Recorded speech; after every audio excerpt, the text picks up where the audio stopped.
A very good afternoon. It is exactly 4 p.m. East African time. Time now to get trendy with Trending News. I am Nelima. Welcome to the broadcast. William Ruto on Wednesday flagged off the inaugural export of tea to Ghana under the now established African Continental Free Trade Area. The head of state has lauded this export as a major milestone in tapping the business opportunity provided by the extensive African market. President Ruto says Kenya will seek to leverage on this opportunity to venture into new markets for the Kenyan tea in order to boost income for farmers as well as realized improved export income.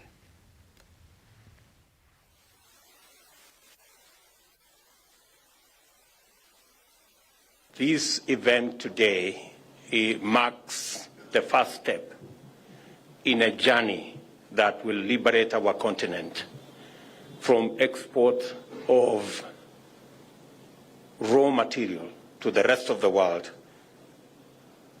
to export of processed, manufactured products, not just to our continent, but to the rest of the world. This is a very significant step.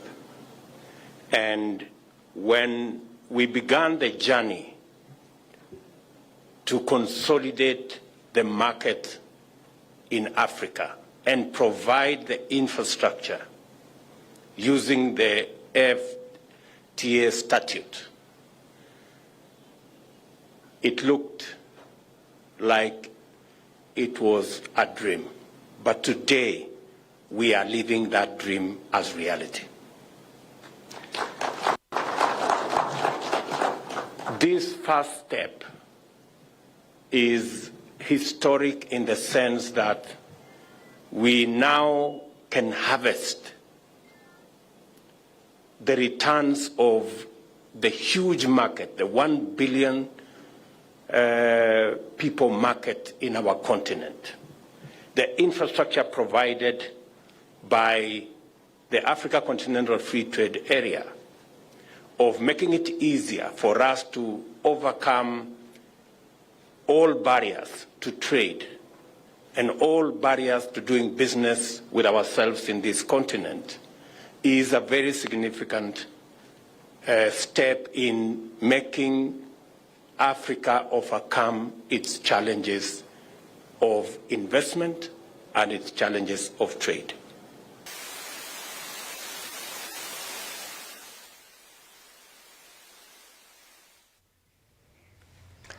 And of course, we'll be giving you a detailed coverage of that story in our subsequent bulletins. Moving on, Kenya joined the world in marking Teachers' Day at the Kenya School of Government. This year's theme is Transformation of Education Begins with Teachers. Kahi Indimoli, the Kenya Secondary Schools Heads Association, the chair, stated that the teachers in remote areas should be guaranteed security and good remuneration. He also supported CBC, saying it is the only way for equality in education.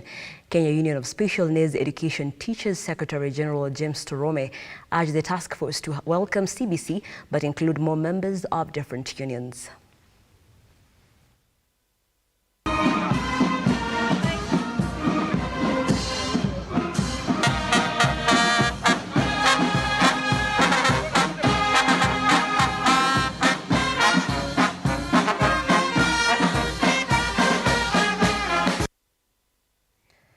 And now to the counties. 13 Azimio la Umoja allied members of the County Assembly in Samburu who were not sworn in last week have officially been sworn into the County Assembly by the Assembly Speaker Fred Lekoren. Lekoren indicated that the Assembly is now fully constituted and the members have agreed to work together for the unity of Samburu County.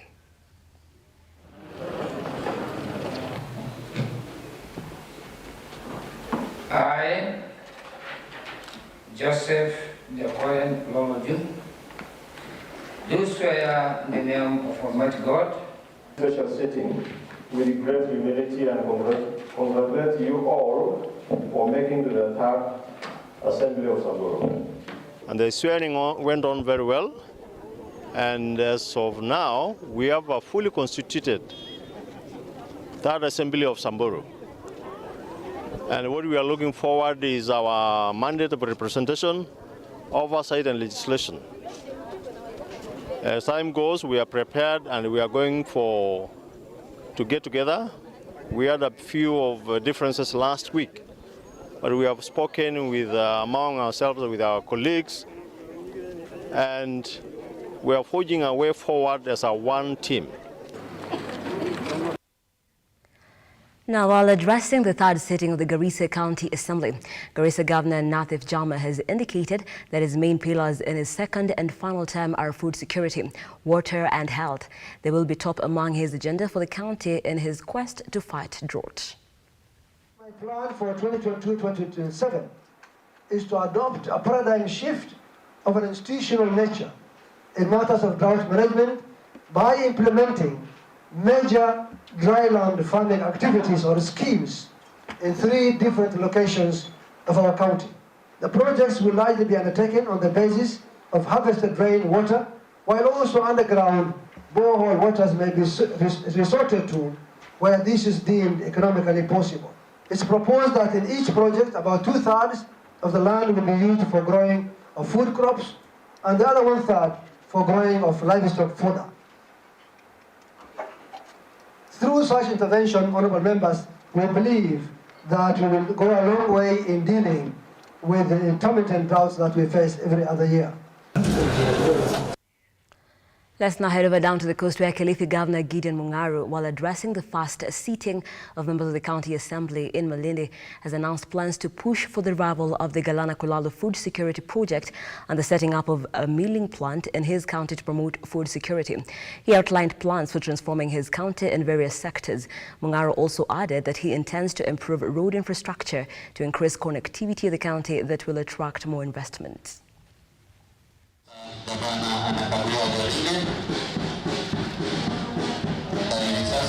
The national government on the issue of Galana Kulalo. But don't forget, Kilifi has had its own programs which were earmarked to be done before. One of them is the Kavunyalalo Integrated Irrigation Scheme. I'm intending to look into it and see if we can put some funds.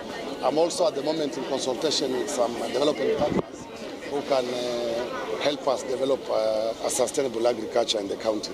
So I hope that also will yield some fruits so that we can see the potential of Kilifi on where we can plant maize for 2 seasons if we have proper water around.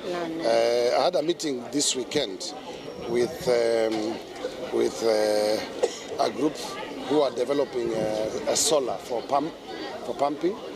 Bala njaa nimelizungumzia, nafikiri ni tatizo la kila mwaka na hatuwezi kila mara kulia tu bala njaa, lazima tutafute mbinu ya kuweza kutatua hili tatizo la bala njaa. Mikakati ni kujaribu kuhakikisha tuko na mabawa zaidi ya kuweza kunyunyizia chakula, tutumie mto Galana, tuchimbe visima, tuko na rigi ya kuchimba visima, nimesikia nafanya kazi, tutachimba visima zaidi. Tujaribu kuweka badala ya kutumia stima, tutumie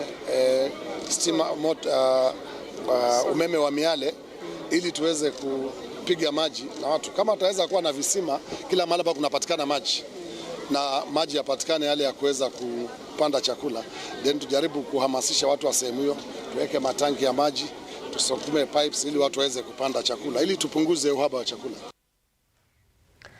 And on matters drought, religious leaders in Garissa County have urged Kenyans to unite in the fight against hunger due to the drought that has been affecting the northern frontier counties. Speaking after a meeting of the Garissa Interfaith Network, Sheikh Hassan Ame urged the government to work on austerity measures such as salary cuts for public and state officers so that money can be saved to uplift the economy.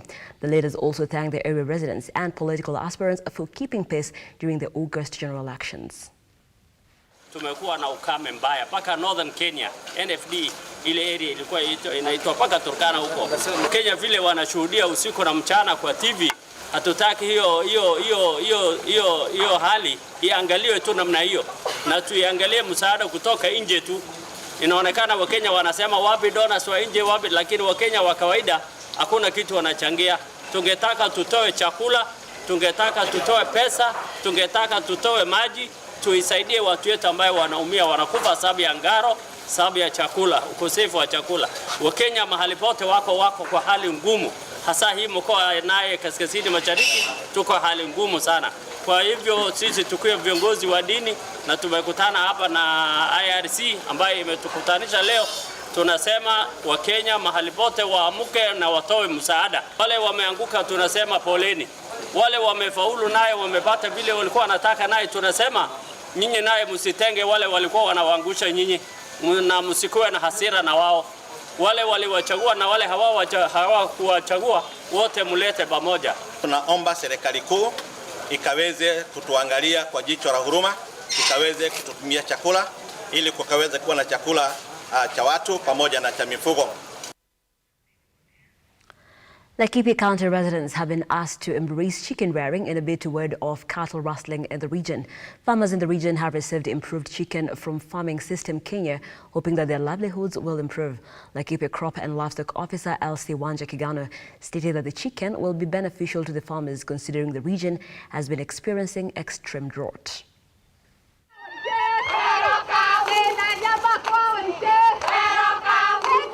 Siku ya leo tuko hapa, ningependa kutambua ya kwamba pia today is a World Animals Day. Lakini sisi tunasherehekea kwamba tunapatiana wakulima wa Laikipia hapa kuku ambao ni wa improved chicken ambao wanaitwa broiler. Na labda unaweza kujiuliza kwa nini tukapatiana kuku. Tunapatiana kuku hapa kwa sababu wakulima wa hapa tunajua wako karibu na the conservancies ambazo ziko hapa na the neighboring counties, pia kumekuwa na a lot of insecurity. Na jambo ambalo linaangaliwa sana hapa ni mifugo ambao wanakuja wakiibiwa. Kwa hivyo tuliangalia jinsi ya kuweza kusaidia kuboost uchumi wa wakulima wa hapa ni kuwasaidia kuweza kufuga kuku na pia kuweza kupanda sweet potatoes ambazo ni zile ziko na virutubishi, manufaa ya yani nutritional value. Tukipatiana kuku tumeona ya kwamba kuku pia wanaleta income. Watu watapata mayai, watu watapata kuuza kuku ambao wako hai na wataweza kupata pesa, lakini kuku hawawezi kuwa targeted kama jinsi mifugo wengine wanakuwa targeted. Kwa hivyo tunahakikisha kwamba wakulima hapa wataweza kujiendeleza kiuchumi, lakini wasiweze kuwa targets. Kuna maeneo mengine ambayo tunapeana pia mbuzi kama galagot, lakini tunajua kwamba tungeweza kuleta galagot hapa itaweza kuleta shida kwa sababu wanaweza kuwa targeted. Na nimefurahia siku ya leo kwa sababu nimeona wakulima wangu, kwa sababu lengo letu na ministry na farming system ni moja tu. Tunaangalia wakulima wawe food secure na wapate kitu ya kuweka kwa mfuko. Area hii tukiangalia iko na wezi wengi sana sana wa mifugo, ng'ombe na mbuzi. Na sasa tukiangalia vitu kama kuku haibiwi sana na wezi kwa sababu kuku huwa anapiga makelele. Kwa hivyo wezi wakiingia kwa boma unasikia wamepiga makelele na sasa mwizi anatoroka. Tena tuko na challenge nyingine ya ndovu. Ndovu zinatokea kutoka kwa Laikipia forest, zinakuja hapa kwa mashamba. Zinaharibu mashamba ya wakulima, wakati mwingine mkulima anawachwa bila kitu ya kukula.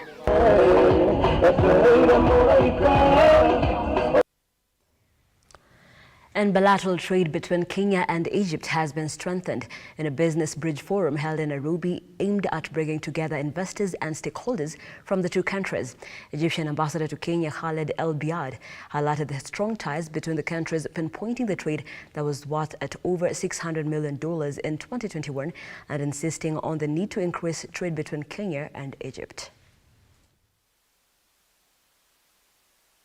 Over the years, Egypt has become an important political, economic and social partner to Kenya. The two countries signed a bilateral trade agreement, BTA, in January 2015, which established a joint trade committee. The JTC was established to strengthen and develop economic and commercial relations between Kenya and Egypt. And on this note, I'd like to say that we are having a pending JTC between Kenya and Egypt, of which the Egyptians postponed. So you are yet to get a response from your side.